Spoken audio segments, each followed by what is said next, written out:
Nod. All good? Yeah. All right, thank you all for turning out this afternoon. Look, I'm just here to say that I spoke to Matt Prosser, the Chief Executive of the Wellington City Council, a short while ago. He has advised me that I've been provisionally elected the Mayor of Wellington. He said it is a healthy lead and he is not expecting that result to change. So I just want to acknowledge that, thank Wellingtonians for entrusting me the responsibility of leading the city over the next period to meet some of the really important challenges that we've got. And that work will start just as soon as possible. I'm happy to answer any questions you've got. How are you feeling? Yeah. Thrilled, excited, somewhat daunted as well, because I know there are big challenges, but I feel very privileged and honoured to have the confidence of Wellingtonians to provide the leadership that the city needs. What do you think got you the win?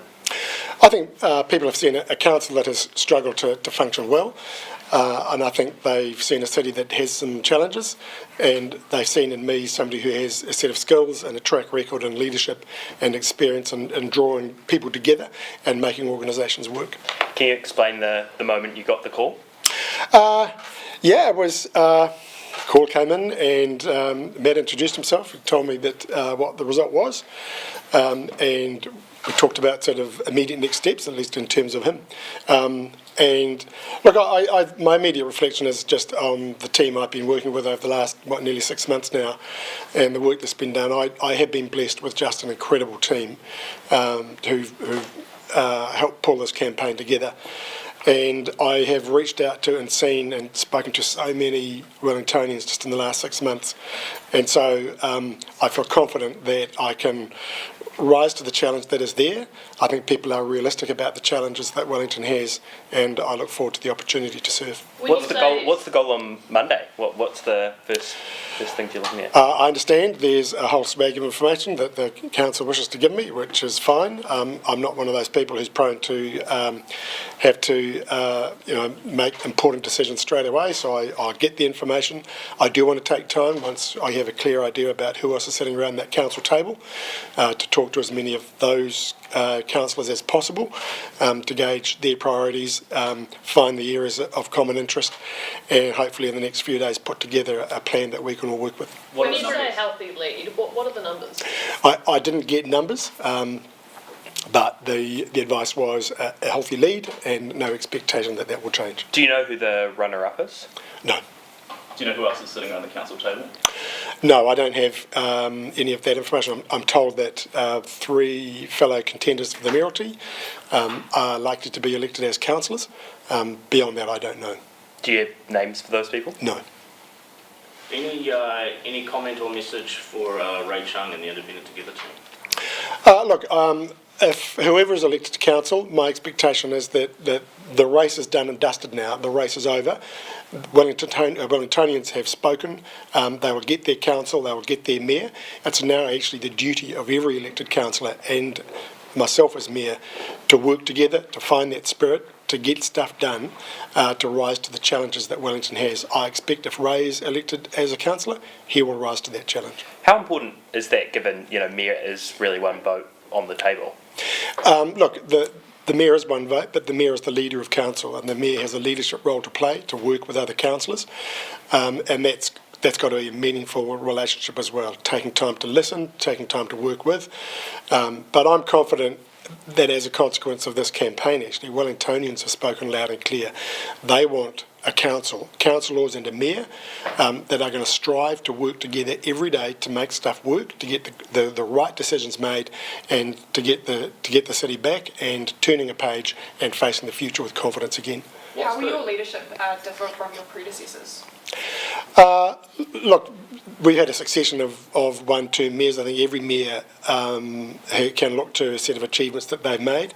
I think the critical thing that people have said to me in this campaign is they want to see a council modelling behaviour at the highest level that is about working together. It's not about all fawning over each other and not having any disagreement, but it's about being able to debate maturely, make decisions, and stick to those decisions, and for those decisions to be reflective of the needs of all Wellingtonians. And I'm confident that Wellingtonians have given that message very clear in this campaign, and every councillor will be aware of it. What's your message to Wellingtonians who voted for you?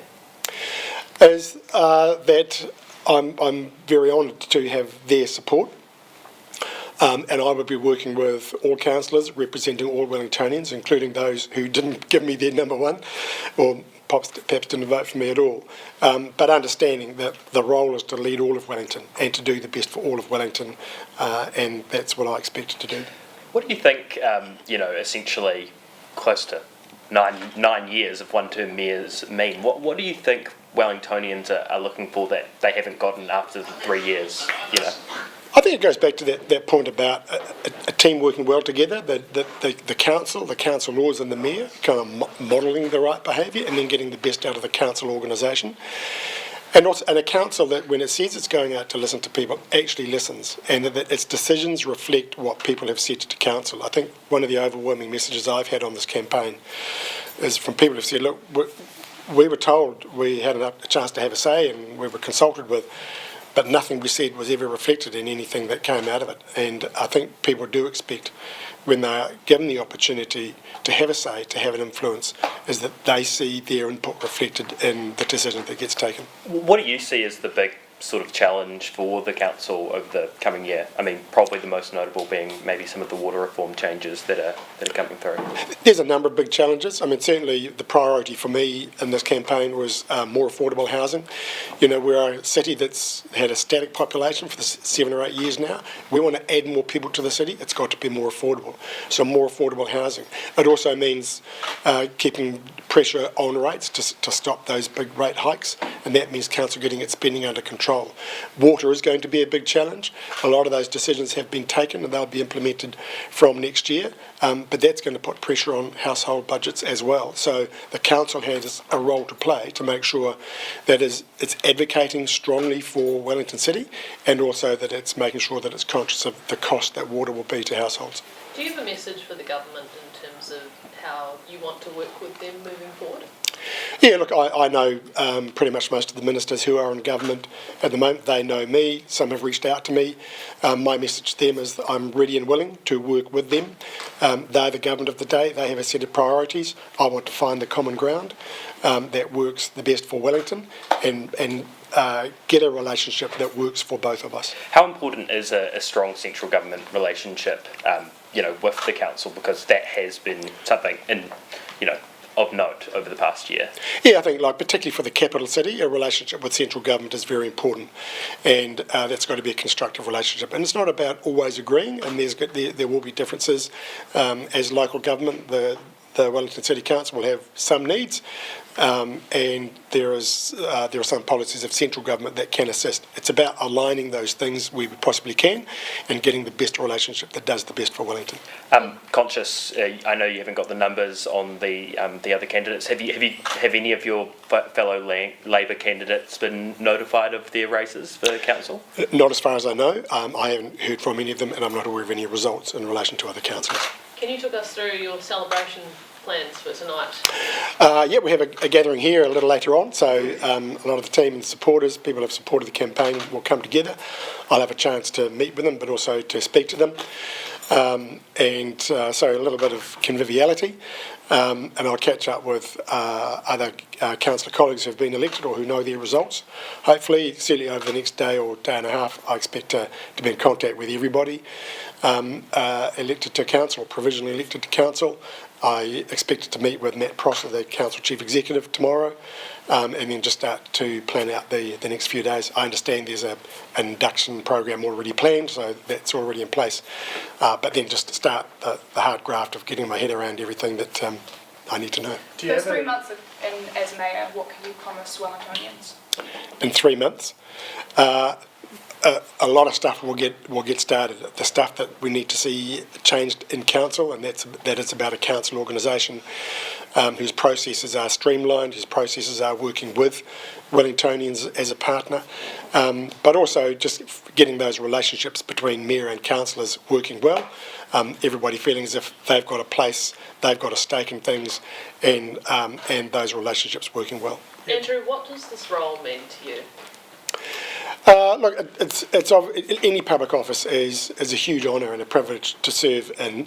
This wasn't on my life plan a year or so ago, but I saw some challenges that I thought I had the skills and the personality to be able to make a difference on. So now I'll get stuck in. My nature is once I've kind of got the role and understand the task, I'll be into it, but I'll do it on the basis of building the best possible working relationships that I have to with all stakeholders, including other councillors, to make that work. For me, the critical thing is getting the organisation to work well. And I think restoring Wellingtonians' sense of confidence and perhaps even sense of pride in their council and in their city again. You said this wasn't on your life plan a year ago. Did anyone have any conversations with you to try and get you to put your name forward for this role?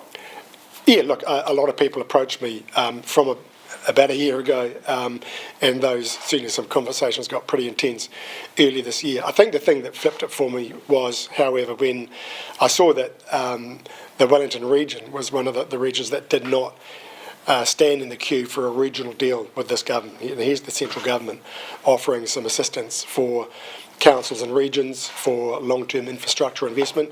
It's the one thing that Wellington is crying out for, and we hadn't done that. And I thought that demonstrated a lack of engagement or a lack of leadership on the part of Wellington region generally.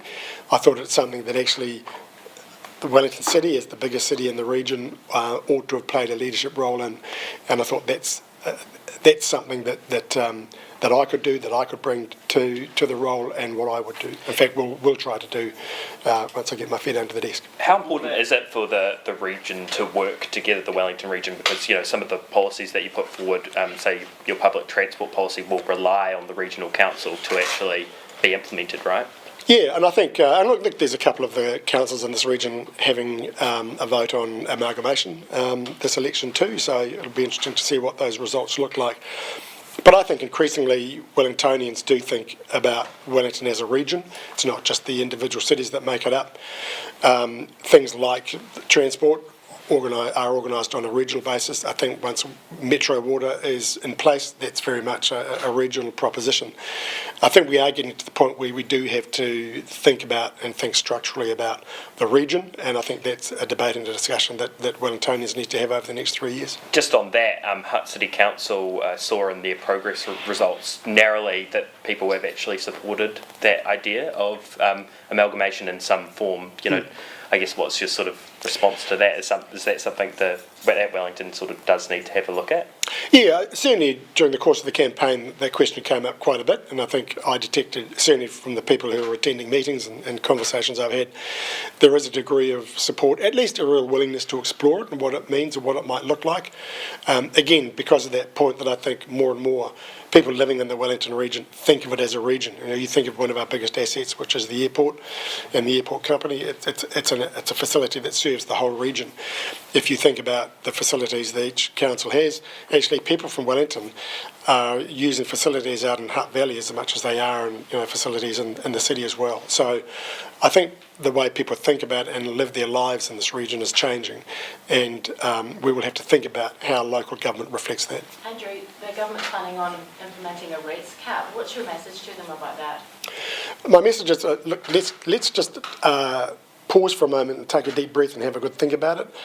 The problem with the rates cap, in my view, it actually takes responsibility and accountability away from elected councils. Of course, we all want rates to be kept to manageable levels, and they should be as well. But there may well be times when, because of past decisions, it is not possible to sit within a cap.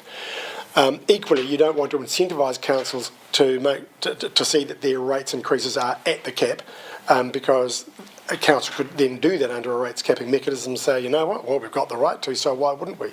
So I think it removes accountability. So I would hope that as time goes on, we can have a good, mature debate about it and work out what is the best way to provide oversight and accountability for councils. And lastly, turnout across the country is pretty abysmal. Do you think that local government New Zealand needs to take a hard look at itself and, you know, ask some questions about why it isn't doing more to get people out voting?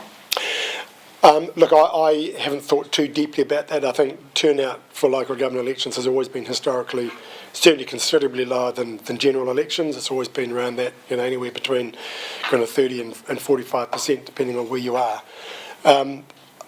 There is that thing about local authorities engaging well with their people, with the people who they're responsible for, and you know, attracting that interest. I don't know what the magic formula is to do that, to boost participation rates and voting in local government. It's a question for all of us. It's something that I'd like to think more about. All right, thank you very much. Yes, if we can go from outside for